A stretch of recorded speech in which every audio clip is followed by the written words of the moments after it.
Olá, boa tarde. Eu me chamo Solange. Estou trazendo aqui para vocês a temática da roça à favela, mulher negra, educação e interseccionalidade.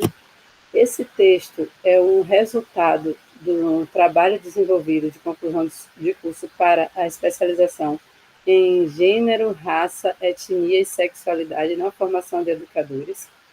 O título do trabalho de conclusão é Da Favela à Academia, narrativa autobiográfica de uma mulher negra, e eu trago para vocês um recorte, que é a nossa primeira sessão, que fala da roça à favela, onde eu trago muito mais uma perspectiva histórica do surgimento, né, de toda a problemática que envolve estar em uma roça e partir para uma cidade grande, onde a minha mãe se desenvolve nesse processo junto com todos os seus filhos, e a ideia é pensar a questão negra a partir de uma autobiografia, compreender a conjuntura social e o processo ancestral que envolve falta de oportunidades e condições de vida para a mulher negra seguir os estudos e outras perspectivas também, para além dos estudos formais.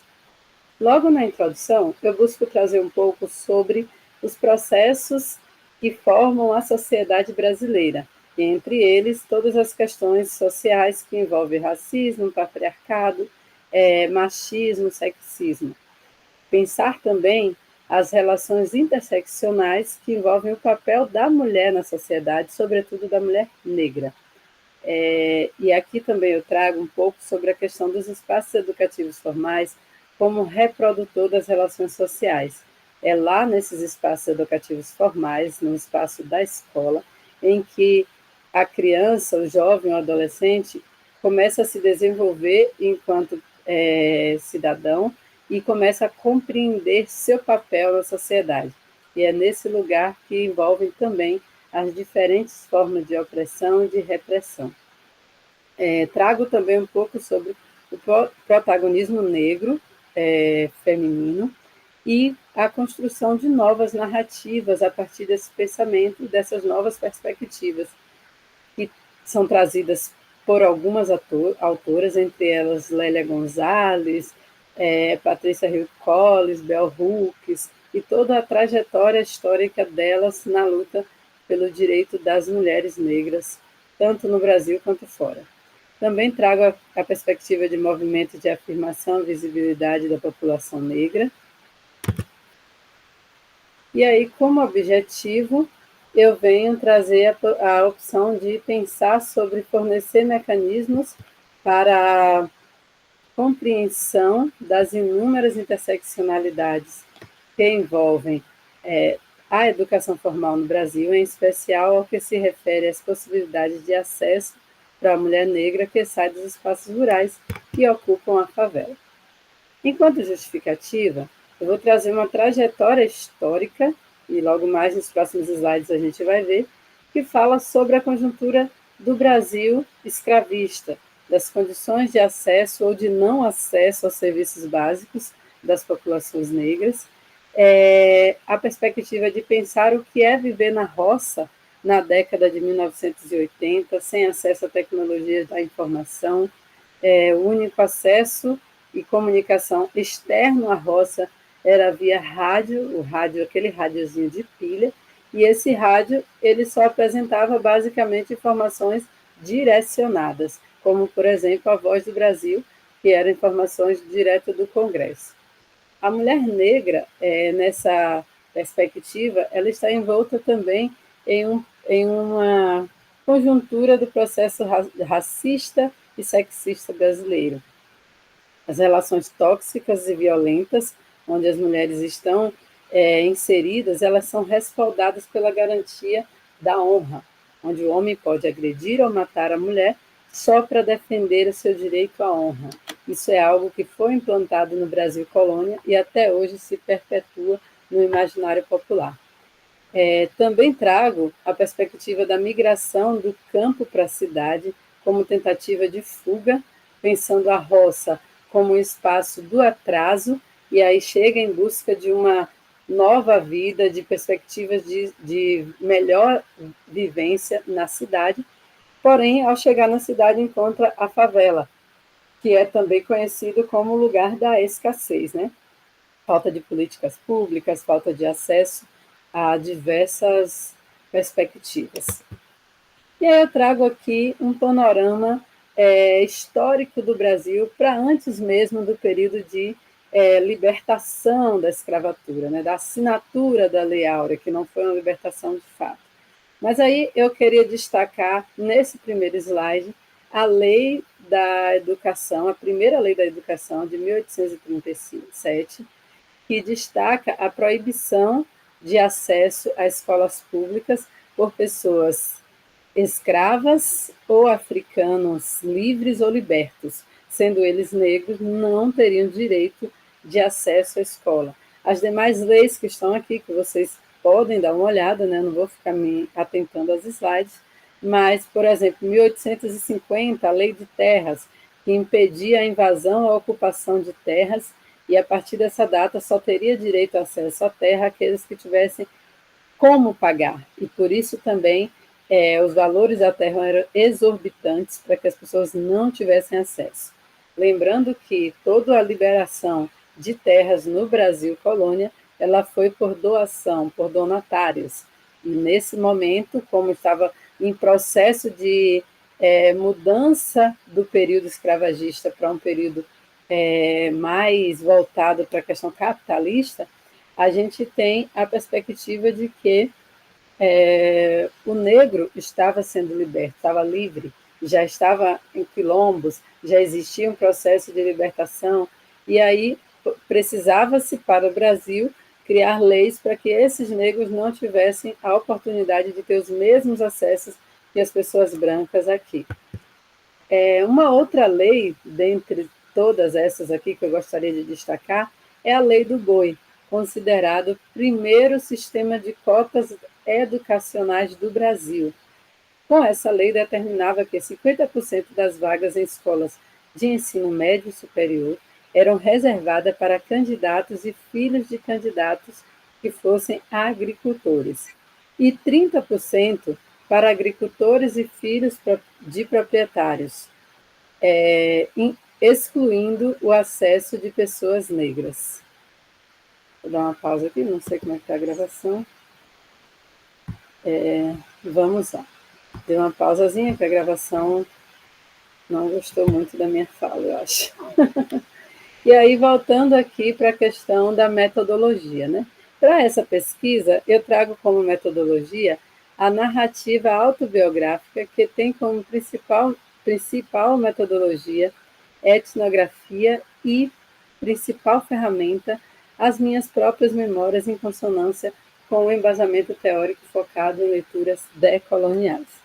Para explicar melhor de que trata essa autobiografia, como que ela vai ser construída, eu trouxe aqui um texto do autor Vieira, onde ele diz que, na orientação etnobiográfica, a história de vida é o ponto de partida para a compreensão do sujeito a partir de uma análise extensiva a todas as dimensões da sua existência. A etnobiografia é uma biografia sociocultural do ser coletivo, de que o narrador se limita a ser uma das componentes. Então, nessa perspectiva, eu vou trazer uma autobiografia envolvendo todo o entorno sociocultural em que me inseri todo esse processo.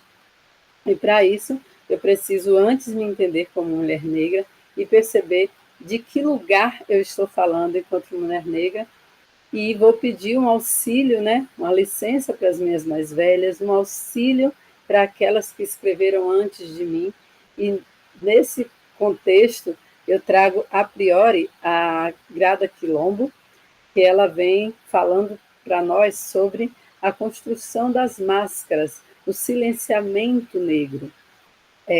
A leitura traz a seguinte versão, né? Há uma máscara da qual eu ouvi falar muitas vezes durante minha infância.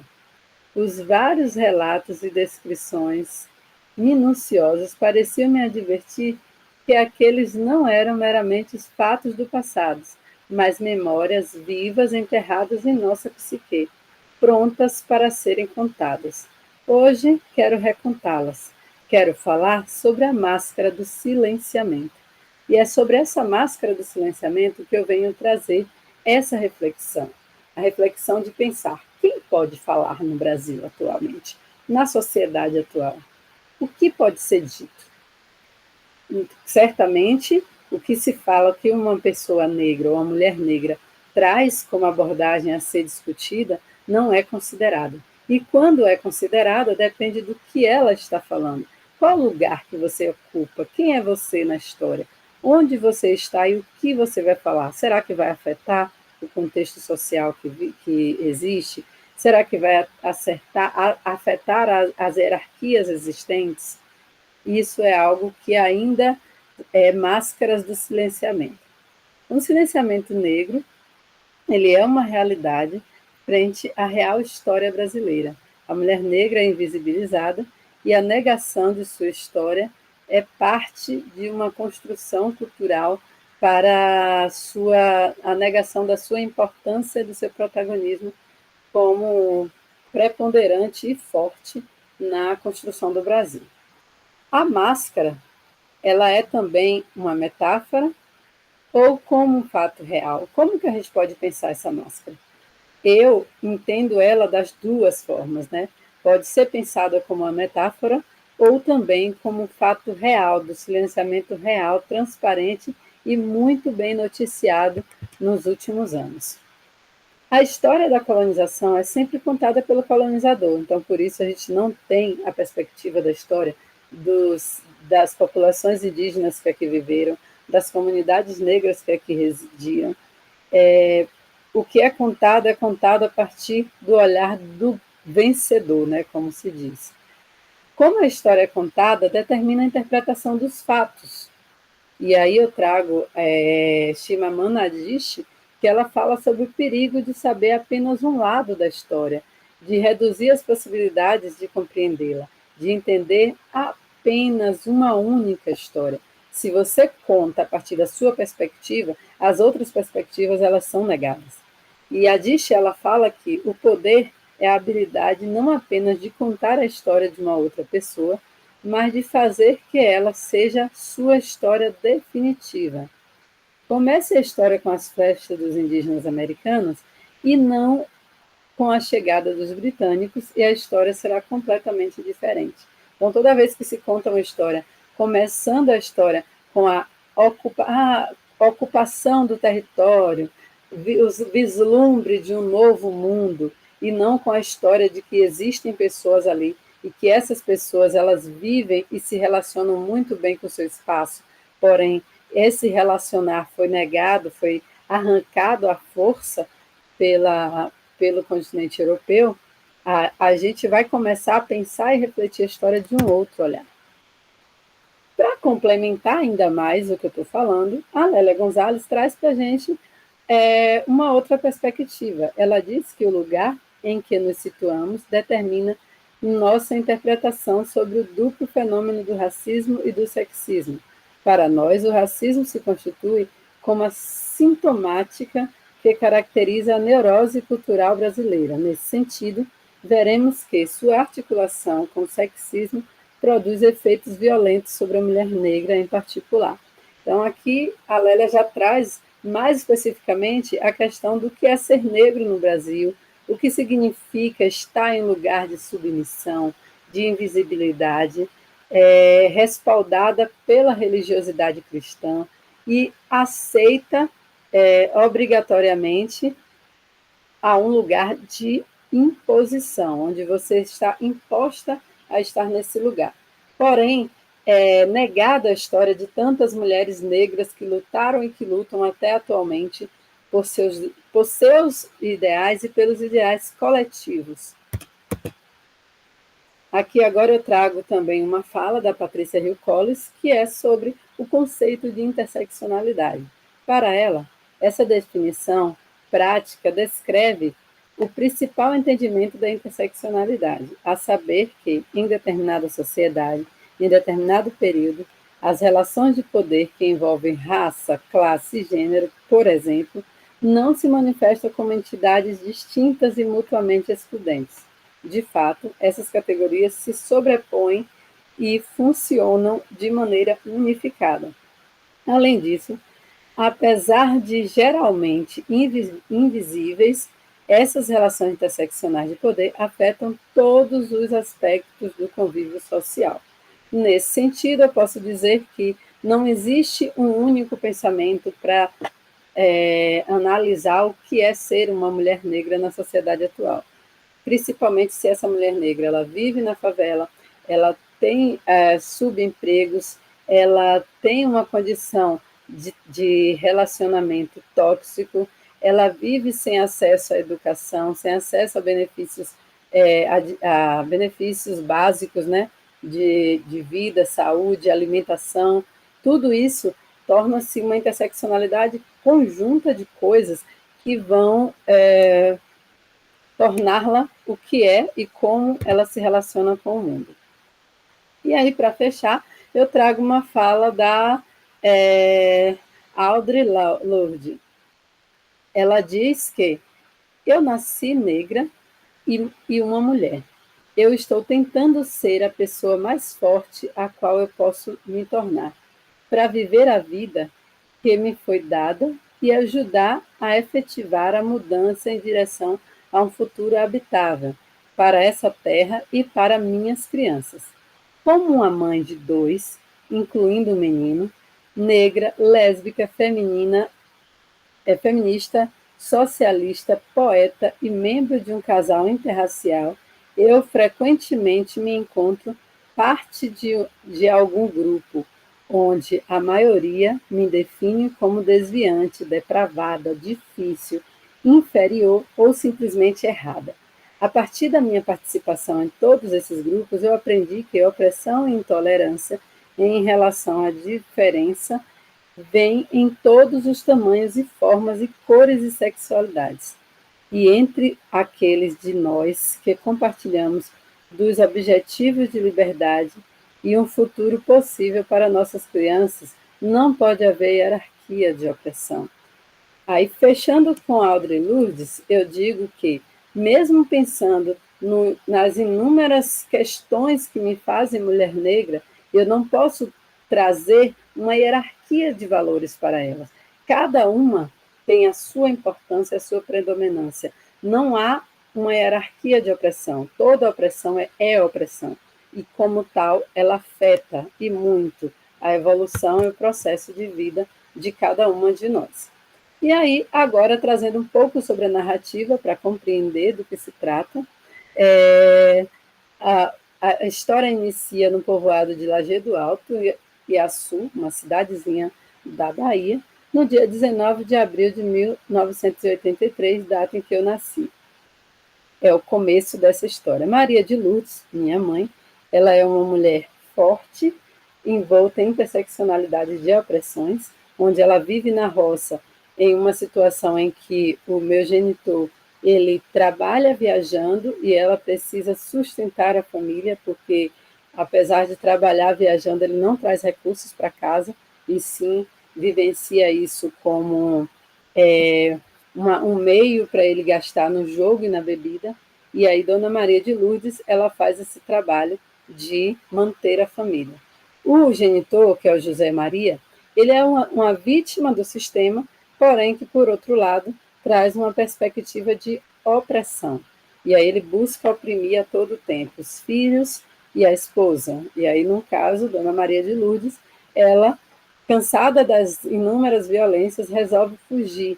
Final de 1984, ela reflete e resolve fugir com seus 10 filhos e grávida de gêmeos, sem saber que estava grávida e também sem saber para onde ir ou o que enfrentar lá na frente. Finalmente, conseguindo uma carona na estrada, chegou na cidade de Feira de Santana, que é uma grande cidade, segunda maior cidade do estado da Bahia. Agora vamos refletir, como seria a vida de uma mulher lavradora, de um pequeno povoado, chegar a uma cidade grande? O que é que ela iria fazer lá? Qual o destino dessa mulher? O que aconteceria com aquelas crianças? Finalmente, a gente foi morar na rua, no centro urbano do município, e lá na rua, com 10 crianças, cada uma a distância de 2 anos, 1 ano de diferença, Dona Lourdes, ela percebe que a rua não é um bom lugar para criar seus filhos. Violência, chuva, frio, falta de acesso. E aí ela também percebe que ela não tem onde trabalhar nem como trabalhar, porque o trabalho que ela conhece é o trabalho da lida da roça. E na cidade grande não tem o acesso à lida da roça. E aí os filhos começam a adoecer e ela percebe também a ausência das formas de sarar as doenças. Ela que é uma pessoa muito próxima às ervas, que sabe trabalhar com ervas, que sabia cuidar da saúde dos seus filhos, não consegue isso na cidade.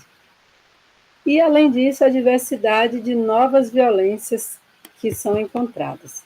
Então, nessa perspectiva, ela resolve seguir para a favela como um lugar de encontro, onde tem diversas pessoas na mesma situação que ela. Não dá mais para ficar no centro comercial da cidade, então ela migra para a roça. Lá, para a roça não, perdão, para a favela.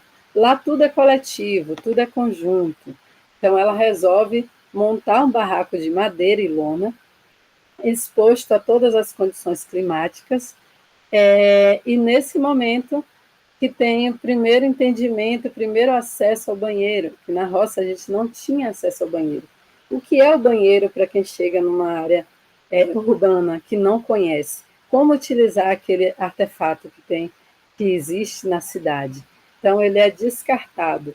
As condições de saneamento básico não têm acesso, as condições de higiene não têm acesso. E aí vem uma outra questão. Se lá no centro comercial a gente poderia viver de pedir comida, como comer morando na favela, com a escassez de tudo? E aí, Dona Lourdes começa a trabalhar, porém não tem como cuidar dos filhos. E não tem alimento suficiente. O trabalho dela não é suficiente para alimentar os filhos, já que ela não sabe fazer muita coisa, então vai trabalhar como lavadora de pratos na cozinha de um restaurante. E aí, nesse processo, os filhinhos dela já haviam nascido, né, que ela estava grávida, e a menina, com 2 anos, morre de desnutrição. Quando ela percebe isso, ela sente que não vai ter mais como cuidar dos filhos e acaba nos distribuindo para as famílias, para outras famílias, para que nós sejamos criados. E aí o álcool é o refúgio para ela. A dor de perder os filhos, de se afastar dos filhos, ela tenta abarcar, tenta reduzir no uso do álcool. E em dado momento, uma das minhas irmãs nos retira das casas, né? Aqui não vai dar para explicar, mas no artigo a gente vai ter isso. E quando volta, todo mundo volta para o barraco de madeira, Dona Lourdes recebe uma proposta para trabalhar na roça. Porém, esse lugar onde ela vai trabalhar na roça é na condição de escravo. E aí, nessa condição de escravo, ela não tem como se manter, não tem como se alimentar das coisas da roça, ela sofre agressões físicas, tanto ela quanto os filhos, e tenta mais uma vez fugir. E nessa de fugir, ela retorna para a cidade, agora morando em casas invadidas, não mais em barraco de madeira. Nesse processo, todos os filhos, inclusive eu, que na época estava com 8 anos de idade, ou 7, não sei, não lembro bem, começa a trabalhar como escravo doméstico, trabalho doméstico escravo, onde trabalhava apenas para me alimentar. E nesse processo, aos 10 anos, eu revejo a minha mãe e peço: minha mãe, eu quero entrar na escola. E nesse momento, a dona da casa fala: em minha casa, empregado não estuda. Você prefere comer ou estudar? E aí eu preciso fazer uma escolha, e essa escolha é respaldada pela minha mãe. Ela me tira, mesmo sem saber por que eu quero estudar, e eu também não sabia por quê, ela me tira desse lugar que não me permitia estudar, na tentativa de que eu consiga uma vida melhor do que a que ela conseguiu. E aí ela me leva para a escola, um espaço novamente excludente, onde eu não tenho acesso a nada, muito menos a um caderno. E aí, enquanto eu não consigo uma outra casa para trabalhar que me permita estudar e trabalhar, eu volto novamente à busca de pedir comida, pedir coisas para as pessoas. Foi um processo muito dolorido, porém eu não queria e não poderia decepcionar a minha mãe. Agora, para fechar, eu posso dizer que eu falei aqui muitas coisas e todas essas coisas foram muito doloridas para mim, então eu concluo dizendo que não tem como concluir. Eu não posso concluir esse texto. Nesse momento ainda não dá para mim fazer essa conclusão.